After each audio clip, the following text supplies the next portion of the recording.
Have you ever wondered, what guides an arrow to its mark? The archer's hand, the wind's whisper, or the intention within the heart? In a tranquil village, an apprentice archer named Lee trains under a wise master.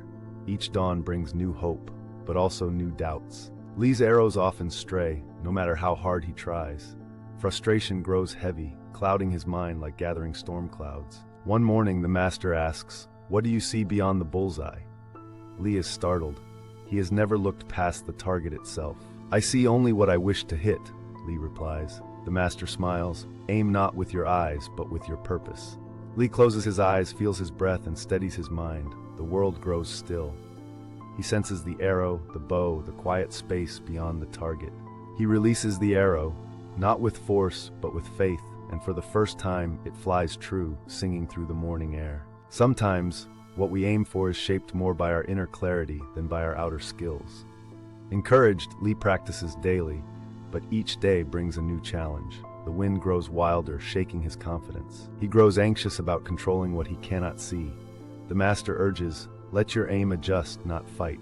Lee learns to feel the rhythm of the world around him, breathing with the wind instead of resisting, his focus merging with nature. This time he lets go. All tension dissolves.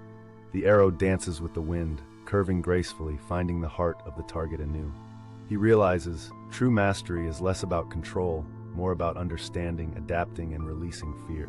The villagers watch in awe, seeing not just skill, but grace and unity, a lesson unfolding in silent awe. Every aim, the master says, is a conversation between the heart and the world.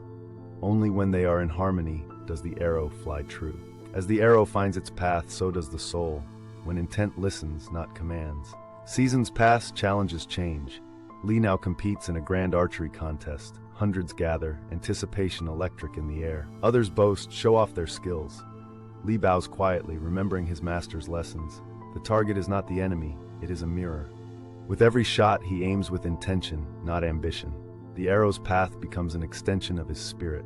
Each arrow lands true, not because he craves victory, but because he trusts his purpose more than his power. When the contest ends, Lee bows not to judges but to the target, honoring the journey rather than the applause. The true victory, he realizes, is not in triumph over others, but in clarity within oneself. We may all hold a bow, but it is the aim, the why, that defines every shot in life. So ask yourself not just what you aim for, but why you aim at all. Years later, Lee becomes a teacher. He finds joy not in perfection, but in guiding others to discover their own true aim. He watches their arrows miss and fly wild, their frustration all too familiar, but smiles, knowing each is searching for their own meaning. He teaches, aim with respect, not pride, with intention, not haste, with heart, not just hand. In archery and in life, the truest aim is never just hitting the mark, but awakening purpose with every breath, every action. Generations later, the villagers remember Lee, not as the greatest archer, but as one who taught them to see beyond the target. The master's old words echo still. The truest aim begins within. Each arrow is a question you ask the world. The answer is how you choose to live. So what is your aim? May your arrows fly true, guided by clarity and purpose. Comment your interpretation below and follow for more timeless wisdom.